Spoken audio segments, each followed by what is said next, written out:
My dear brothers and sisters, in the last episode, we witnessed betrayal. Betrayal so heavy, it silenced the city of Kufa. Muslim Ibn Aqeel was left alone. He had walked through the streets, knocked on the doors of those who once begged for Hussein's arrival. But all he received in return was silence. And soon, the silence turned to swords. Muslim Ibn Aqeel was captured. He was dragged to the palace of Ibn Ziyad. And there, he was martyred. Thrown from the roof. His body, broken. His head, severed. But even in death, his blood called out, "O Hussein, don't come to Kufa." But Imam Hussain alayhis salam was already on the road. The hot sun glows over the ancient city of Makkah. Inside the Kaaba, Imam Hussain alayhis salam had just finished Umrah. But news had reached him. Yazid's assassins were in Makkah. Disguised, watching. Waiting for a chance to strike. They were ordered to kill him. Even inside the Haram. And so, the grandson of Rasulullah had to leave the house of Allah to protect its sanctity, to walk towards sacrifice. He turned to his family and quietly whispered, "Let us leave. For I do not want the blood of the Prophet's household to be spilled at the door of the Kaaba." The caravan began to move. 72 souls. They were not an army. They were a family. But every step they took was a step toward immortality. As they crossed the burning sands, they saw a cloud of dust rising. It was her Ibn Yazid with 1,000 soldiers. Imam Hussain alayhis salam calmly asked, "Do you wish to fight us?" Her replied, "No. I have been ordered not to let you proceed, nor to let you return." There was a pause. The men of her were tired. Their lips cracked. Their horses weak from thirst.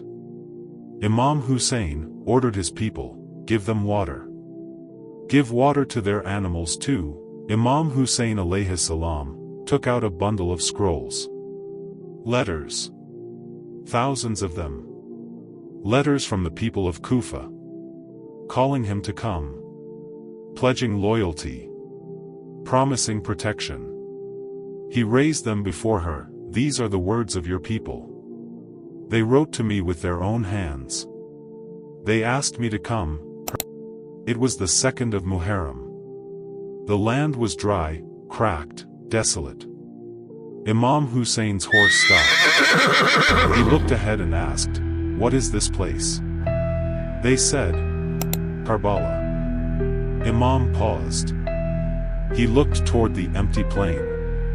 And he said softly, "Karb, Wabala." Suffering, and trial. Then he turned to his family. "Here, our blood will be spilled. Here, our graves will be dug." The tents were raised. The spears planted. The flag of Abbas stood tall.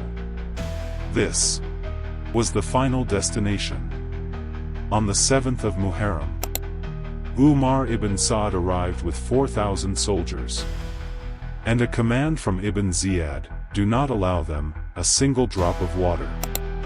The Euphrates River. So close.